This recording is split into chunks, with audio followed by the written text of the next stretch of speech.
Salam kasih dalam Tuhan Yesus, Bapak Ibu Saudara sekalian, selamat berjumpa kembali para sahabat lari kesaksian. Ketika Adsan dikumandangkan di depan Bapak Paus Fransiskus, begitu juga dengan khotbah tentang kasih Tuhan Yesus di dalam Masjid Istiqlal. Lalu hadir juga sosok Yusuf Kala, seperti apa beliau. Kita saksikan berikut video selengkapnya.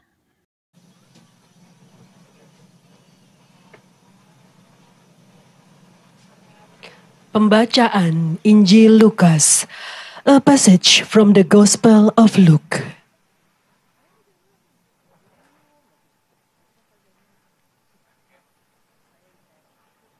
Kisah orang Samaria yang murah hati diambil dari Injil Lukas bab 10 ayat 25 sampai 37. Pada suatu kali, berdirilah seorang ahli Taurat untuk mencoba Yesus, katanya, "Guru, apa yang harus kuperbuat untuk memperoleh hidup yang kekal?" Jawab Yesus kepadanya,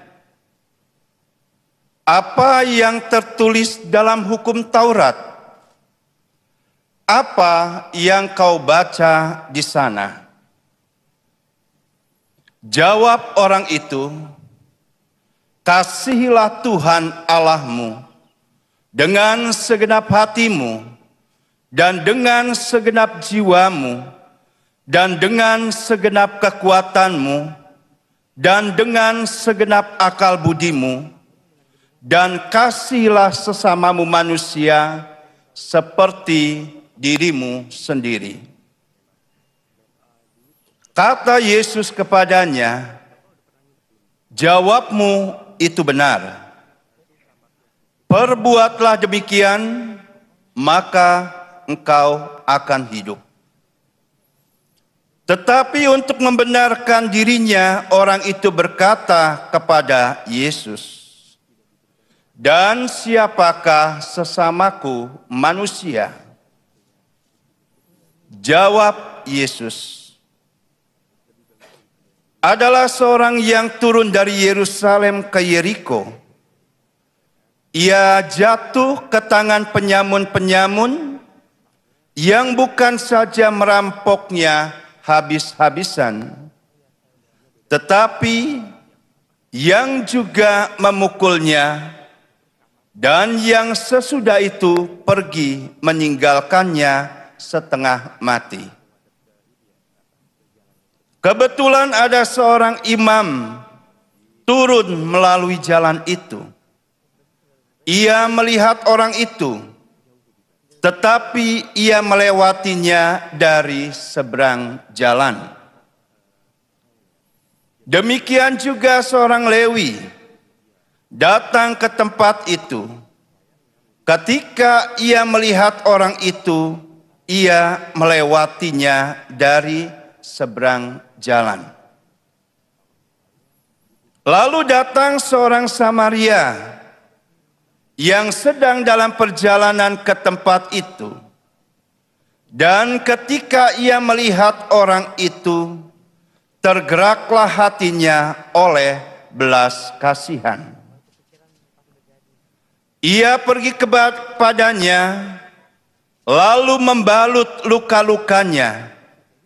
Sesudah ia menyiraminya dengan minyak dan anggur. Kemudian ia menaikkan orang itu ke atas keledai tunggangannya sendiri, lalu membawanya ke tempat penginapan dan merawatnya. Keesokan harinya, ia menyerahkan 2 dinar kepada pemilik penginapan itu, katanya, "Rawatlah dia, dan jika kau belanjakan lebih dari ini, aku akan menggantinya waktu aku kembali." Siapakah di antara ketiga orang ini menurut pendapatmu adalah sesama manusia dari orang yang jatuh ke tangan penyamun itu? Jawab orang itu, orang yang telah menunjukkan belas kasihan kepadanya. Kata Yesus kepadanya, pergilah dan perbuatlah demikian. Demikianlah sabda Tuhan.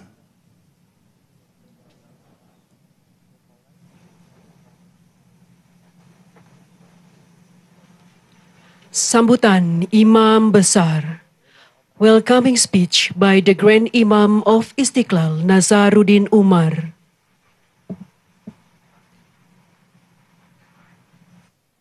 Bismillahirrahmanirrahim. Ya, saya mengenal dari jauh Paus Fransiskus ini dari buku-buku dan cerita-cerita yang sampai kepada saya tentang Paus Fransiskus.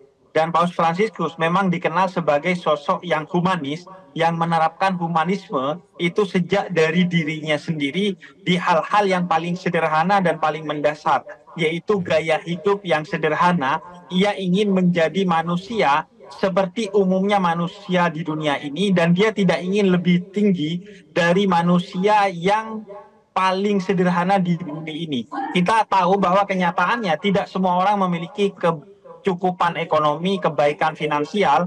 Paus seolah ingin memperlihatkan kepada dunia bahwa ia harus setara dengan manusia yang paling sederhana di muka bumi ini, khususnya umat Katolik. Persis seperti yang ditunjukkan oleh pemimpin-pemimpin Islam terdahulu, misalnya beberapa khalifah dalam tradisi Islam itu mereka, misalnya Khalifah Umar bin Abdul Aziz, ketika terpilih menjadi pemimpin umat Islam, beliau meminta istri dan keluarganya untuk mengeluarkan semua hartanya untuk disedekahkan ke orang-orang di sekitarnya, dan mereka harus menjadi pribadi yang paling sederhana dari seluruh rakyat yang dipimpinnya, agar mereka menjadi keteladanan dan menjadi orang yang merasakan kepahitan, kegetiran dari umatnya, dari rakyatnya, sehingga mereka tidak tinggal diam di atas penderitaan umat dan rakyatnya.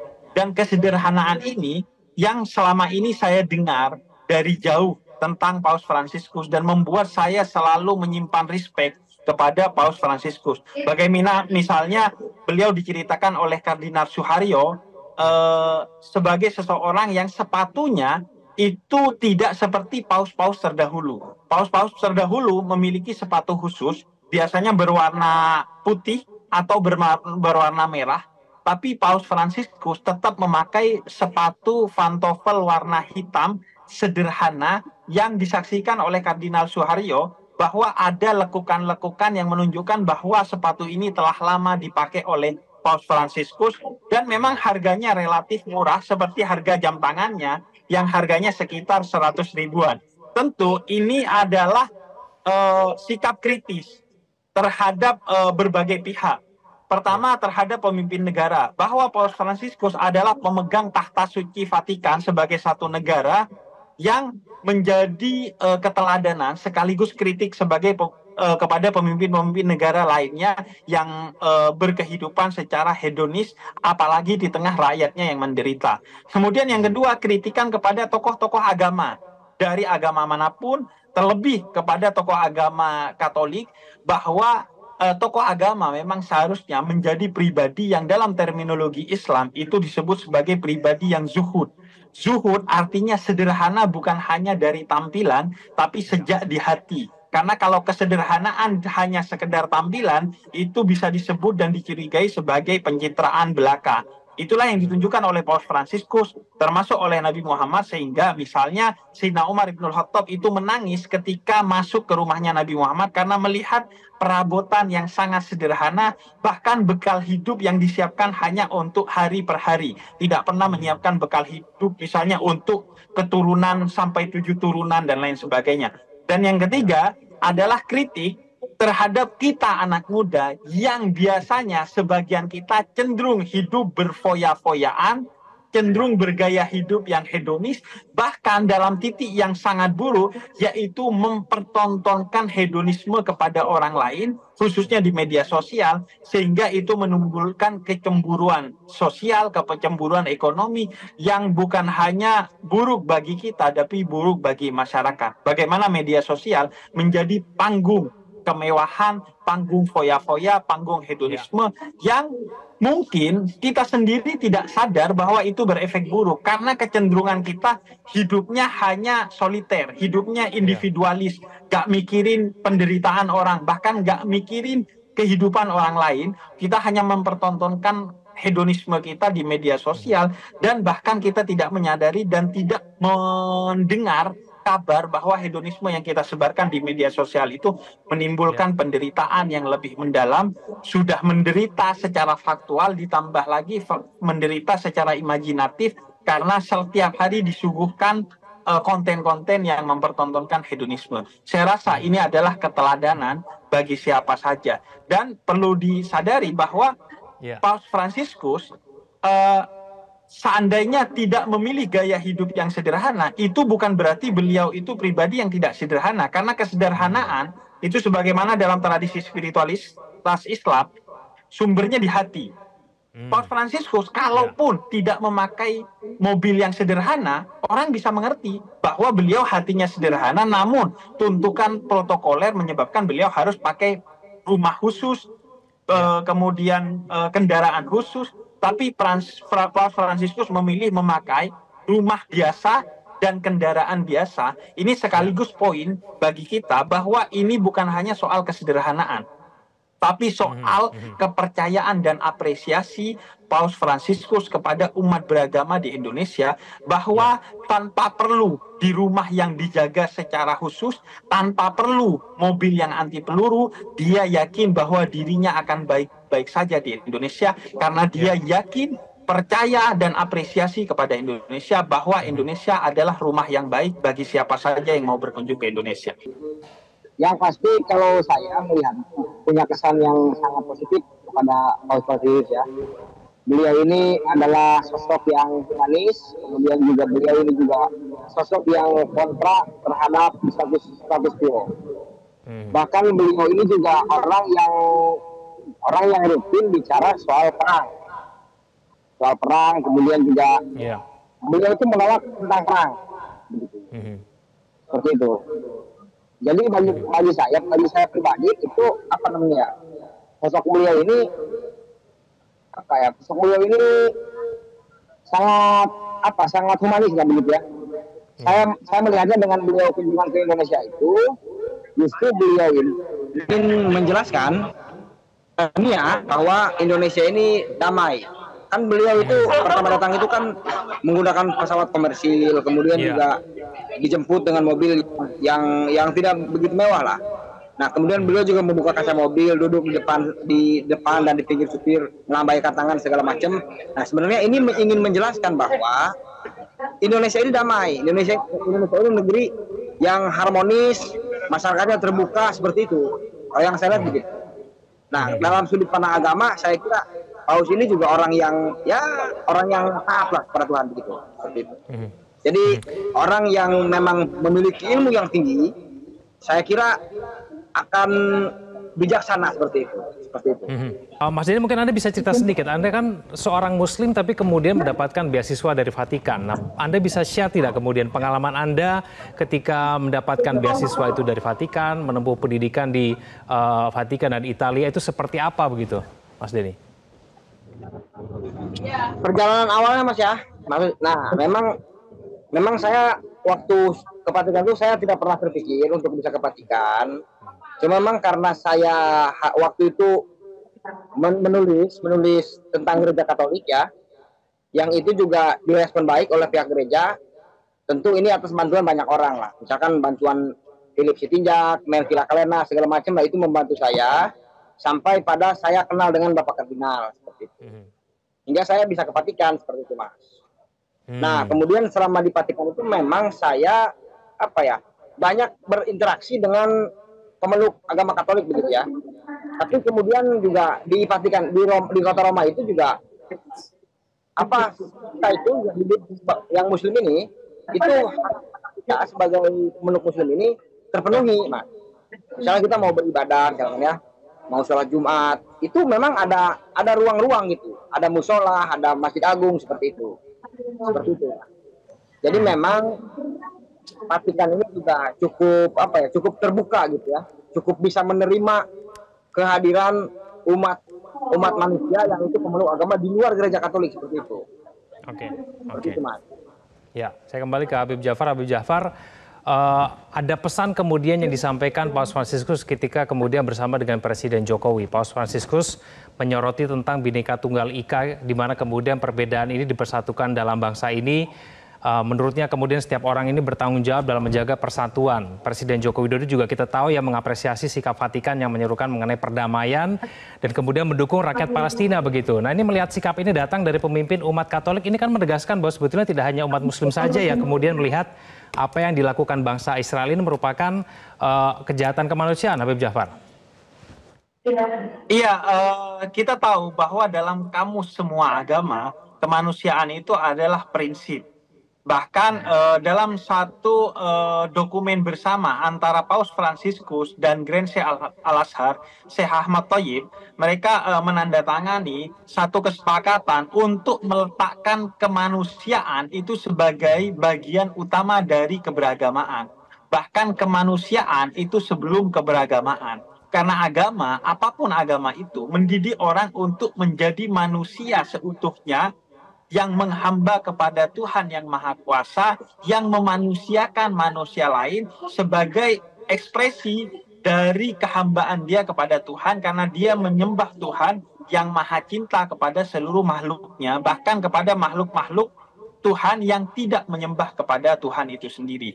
Nah, itulah pesan yang ingin disampaikan oleh dua kepala negara ini, yaitu Paus Fransiskus sebagai pemegang tahta suci Vatikan dan Presiden Jokowi sebagai Presiden Republik Indonesia, bahwa apa yang dilakukan oleh Israel terhadap Palestina itu adalah okupasi, itu adalah genosida, itu adalah kezaliman, itu satu praktek anti kepada nilai-nilai kemanusiaan yang disepakati dalam perspektif semua agama dan perspektif dua pemimpin negara ini sebagai sesuatu yang bertentangan dengan nilai-nilai agama dan dengan nilai-nilai keluhuran dalam perspektif bangsa manapun.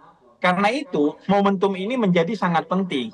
Karena keduanya bukan hanya pemimpin dua negara, apalagi Presiden Jokowi sebagai pemimpin Republik Indonesia yang merupakan negara dengan kuantitas yang besar dan posisi yang strategis dalam konstelasi politik global, khususnya politik kawasan Timur Tengah, di mana di sana ada anasir-anasir keagamaan yang menempatkan Islam sebagai salah satu kekuatan di sana.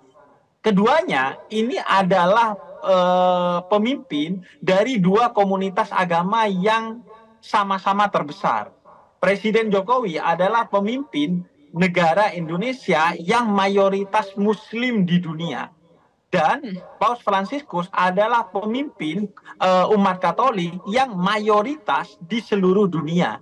Maka dua kekuatan ini seharusnya bisa menjadi dorongan yang kuat bagi perdamaian di Palestina dengan dihentikannya serangan-serangan yang dilakukan oleh Israel terhadap Palestina, bahkan mendorong kemerdekaan bagi rakyat Palestina di tanah Palestina.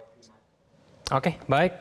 Semoga pesannya tersampaikan kepada seluruh dunia untuk kemudian menghentikan konflik Israel-Palestina. Terima kasih Habib Jafar. Terima kasih Mas Dini sudah bergabung bersama kami di Prime Time News. Selamat malam semuanya. Ya, demikianlah sobatku, saudara sekalian yang berkati Tuhan.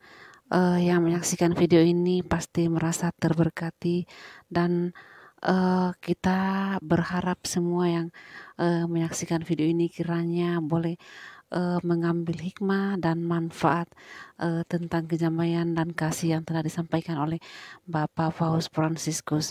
Tentunya ini menjadi renungan bagi kita semua bahwa pentingnya toleransi bagi kita sebagai umat yang berdampingan dengan perbedaan keyakinan. Tetapi saudara sekalian, kiranya juga tentunya dan selalu menjadi inspirasi yang baik untuk kita semua sebagai orang-orang yang percaya. Mari untuk selalu saling merangkul di dalam kasih Tuhan Yesus. Demikianlah, Tuhan Yesus memberkati dan shalom untuk kita semua.